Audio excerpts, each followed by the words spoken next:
వేదిక మీద ఉన్నటువంటి పెద్దలు రాజా రమేష్ గారు, శివనాగేశ్వరరావు గారు, మదన్ మోహన్ గారు, కరీముల్లా గారు, పెద్దలు రఫానీ గారు, సత్యనారాయణ గారు, సదాశివరావు గారు, అదేవిధంగా మన సాయిబాబా గారు, పద్మ గారు, సోమబాబు గారు, హనుమంతరావు గారు, పూర్ణచంద్రరావు గారు, ఆ విధంగా ముందున్నటువంటి ప్రమాణ స్వీకారం చేసినటువంటి ఆలయ కమిటీ, ప్రసన్నాంజనేయ స్వామి ఆలయ కమిటీ సభ్యులు 9 మంది, వారందరికీ పేరు పేరున శుభాకాంక్షలు తెలియజేస్తూ ప్రమాణ స్వీకారానికి కృషి చేసినటువంటి ప్రతి ఒక్కరికి పేరు పేరున నమస్కారం.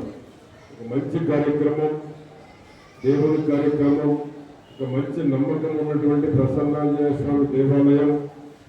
ఆ రోజు గుడి ఏ టైంలో నిర్మాణం చేశారో ఒక మంచి పేరు, ప్రతిష్ట, నమ్మకం, విశ్వాసం ఉన్నటువంటి దేవాలయం. అటువంటి పవిత్రత కలిగినటువంటి ఈ దేవాలయానికి 9 మంది కమిటీ సభ్యులుగా గౌరవ ముఖ్యమంత్రి చంద్రబాబు గారు, యువ నాయకులు లోకేష్ బాబు గారి యొక్క ఆధ్వర్యంలో కూటమి ప్రభుత్వంలో ఈ కమిటీని 3 పార్టీల నుంచి కూడా, అటు బీజేపీ, ఇటు జనసేన, తెలుగుదేశం 3 పార్టీల నుంచి కూడా ఈ యొక్క కమిటీని నియమించడం జరిగింది.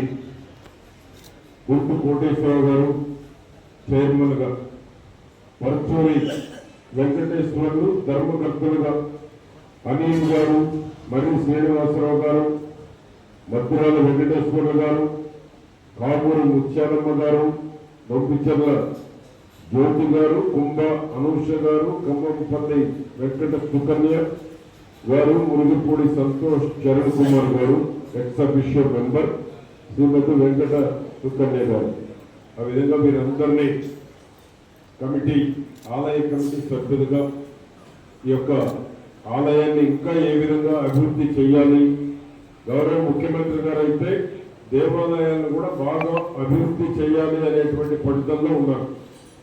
తిరుపతిలో ఏ విధంగా చేస్తున్నారో శ్రీశైలాన్ని కూడా ఈ రోజు అదే విధంగా డెవలప్ చేయాలని, ఒక్క శ్రీశైలమనే కాకుండా దేవాలయాలన్నింటినీ ఎంత మేరకు అభివృద్ధి చేయాలంటే అంత సబ్జెక్టు గౌరవ ముఖ్యమంత్రి గారు ఇవ్వడానికి సిద్ధంగా ఉన్నారు.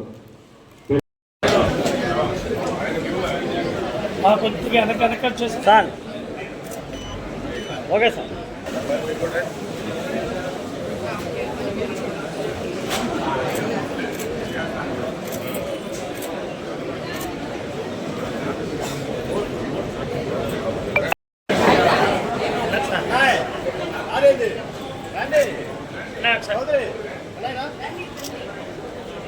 ఇలా కొంతమంది అండి